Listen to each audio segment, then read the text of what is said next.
Anggaran listrik sudah,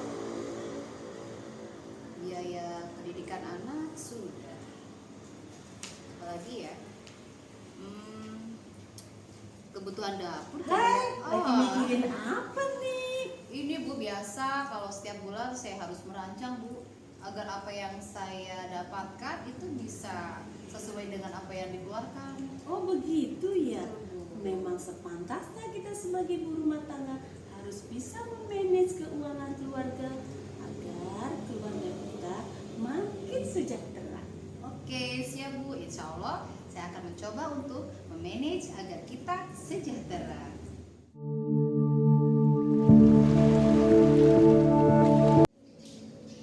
Halo sahabat APBN seluruh Indonesia. Kita tidak terlepas yang namanya urusan keuangan. Dalam urusan keuangan tentunya ada pendapatan, ada pula pengeluaran. Bagaimana cara kita menyusun agar pendapatan yang kita raih harus sesuai dengan pengeluaran, sehingga kehidupan kita menjadi lebih sejahtera. Berikut juga sama halnya dengan negara. Negara atau pendapatan negara harus sesuai porsinya dengan pengeluaran negara. Maka ada instrumen yang mengatur untuk pertumbuhan ekonomi dalam mengelola keuangan negara untuk pengalokasian dana di contohnya pendidikan, pembangunan, bahkan infrastruktur lainnya agar negara kita semakin makmur dan sejahtera. Itu yang dinamakan dengan APBN.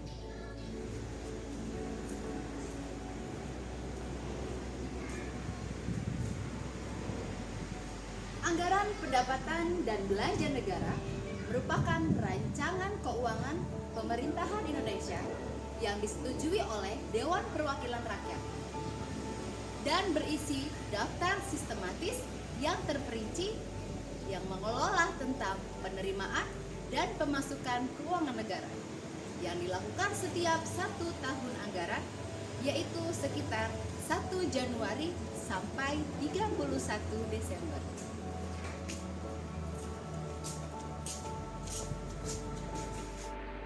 Dasar hukum APBN tertera pada Undang-Undang Pasal 23 Ayat 1 yang menerangkan bahwa anggaran pendapatan dan belanja negara sebagai bagian dari pengelolaan keuangan negara dan harus ditetapkan setiap tahun oleh undang-undang dan dilaksanakan secara terbuka dan bertanggung jawab untuk sebesar-besarnya kemakmuran rakyat.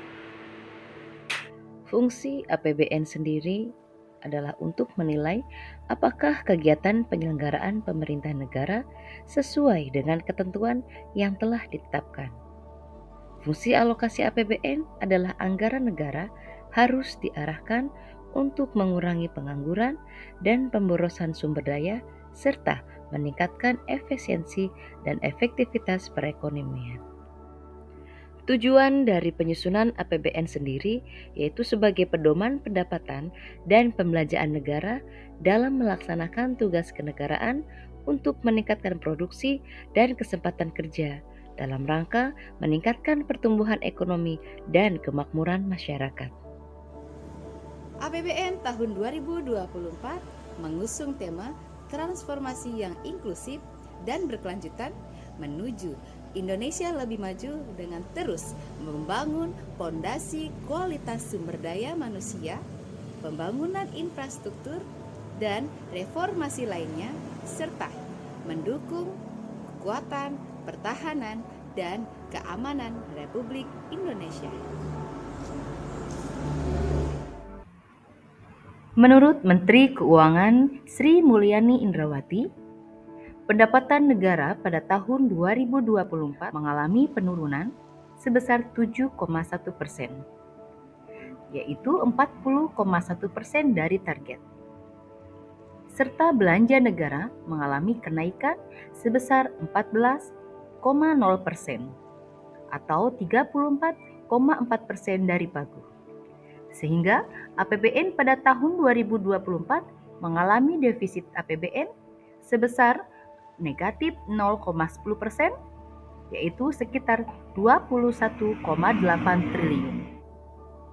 Anggaran pembelanjaan APBN untuk dana pendidikan pada tahun 2024 sebesar 20% dari APBN tahun anggaran atau senilai 665 triliun rupiah.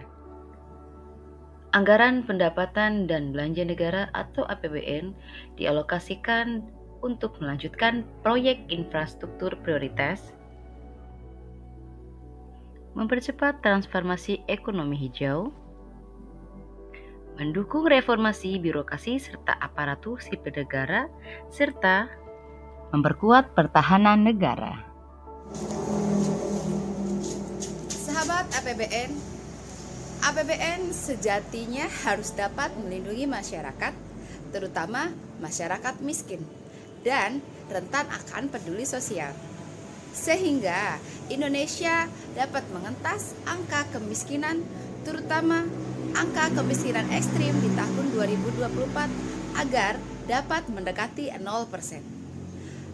APBN adalah uang kita.